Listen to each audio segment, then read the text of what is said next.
വെള്ളിയാഴ്ചയാണ് പള്ളി അന്വേഷിച്ച് നടന്നു വന്ന് അവസാനം ഒരു പള്ളി കണ്ടുപിടിച്ചു. നിങ്ങൾ എൻ്റെ മുന്നിൽ കാണുന്നത് ഒരു പള്ളിയാണ്. പള്ളിയുടെ അകത്തെ അവസ്ഥ എന്ന് പറഞ്ഞു കഴിഞ്ഞാൽ വളരെയധികം പ്രയാസകരമായ അവസ്ഥയാണ്. മേളിൽ കെട്ടിയിരിക്കുന്ന പ്ലാസ്റ്റിക് കവറുകളെല്ലാം കീറിയ നിലയിലും വളരെ ഒരു ശോചനീയാവസ്ഥയിലാണ്. ഈ പള്ളി സ്ഥിതി ചെയ്യുന്നത് കർണാടകത്തിലെ ഗസ്റ്റ് ലൈൻ എന്ന് പറയുന്ന ഒരു സ്ഥലത്താണ്. ബാംഗ്ലൂരിനോട് അടുത്ത് വരും. ഞാൻ പ്രതീക്ഷിച്ചില്ല ഇങ്ങനെ ആയിരിക്കും പള്ളിയുടെ അവസ്ഥ എന്ന്. പക്ഷെ എനിക്ക് തിരിച്ചു നടക്കാൻ തോന്നിയില്ല. കാരണം എനിക്ക് ഒരു 2-3 കിലോമീറ്റർ അല്ലെങ്കിൽ 4 കിലോമീറ്റർ അപ്പുറത്ത് പോയി കഴിഞ്ഞാൽ വേറെ പള്ളി കിട്ടും, അതിനുള്ള സമയമുണ്ടായിരുന്നു. പക്ഷെ പടച്ചോൻ നിശ്ചയിച്ചത് എന്നെ ഇന്ന് ഇവിടെ ജുമാ നമസ്കരിപ്പിക്കാനാണ്.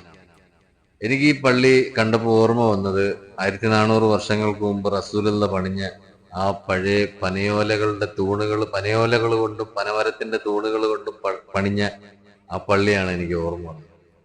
അൽഹംദുലില്ലാ ഇവിടെ എത്തിച്ചു. ആ വന്ന ആൾക്കാരുടെ കൂടെ ഒരു പങ്കാളിയാവാനായിരിക്കും എൻ്റെ വിധി. അങ്ങനെ ഞാൻ അവിടെ നമസ്കരിച്ച് ഞാൻ നിങ്ങളെ ഈ പള്ളിയുടെ ഈ അവസ്ഥ ഒന്ന് കാണിക്കുന്നതേ ഉള്ളൂ. നമ്മുടെ നാട്ടില് പല പള്ളികളിലും ഇപ്പൊ AC ആണ്, മത്സരിച്ച് വെക്കുന്ന രീതിയിലാണ്. നല്ല കാര്യമാണ്. നമസ്കരിക്കാൻ വേണ്ടിയിട്ട് നല്ല രീതിയിൽ ഉള്ള സൗകര്യങ്ങൾ ഒരുക്കി കൊടുക്കുന്നത് വളരെ നല്ല കാര്യമാണ്. ഞാൻ ഇത് എടുത്തു പറയുകയാണ്, ഇങ്ങനെയുള്ള അവസ്ഥയിലുള്ള പള്ളികളും കേരളത്തിന് പുറത്തുണ്ട് എന്നുള്ളത്. കേരളത്തിനകത്ത് നമുക്ക് ഇങ്ങനെയുള്ള പള്ളികൾ കാണാൻ കഴിയില്ല. ഇതുവരെ ഞാൻ കണ്ടിട്ടില്ല. എൻ്റെ ലൈഫിൽ ആദ്യമായിട്ട് കാണുന്നതാണ്. കേരളത്തിൽ എന്തെല്ലാം സൗകര്യങ്ങൾ നമുക്ക് ലഭിക്കുന്നുണ്ടോ എന്നുള്ളത് കേരളത്തിന് പുറത്തു പോയെങ്കിൽ മാത്രമേ നമുക്ക് മനസ്സിലാവുകയുള്ളൂ. അത് നിങ്ങളിലൊന്ന് എത്തിക്കുന്നു എന്ന് മാത്രം.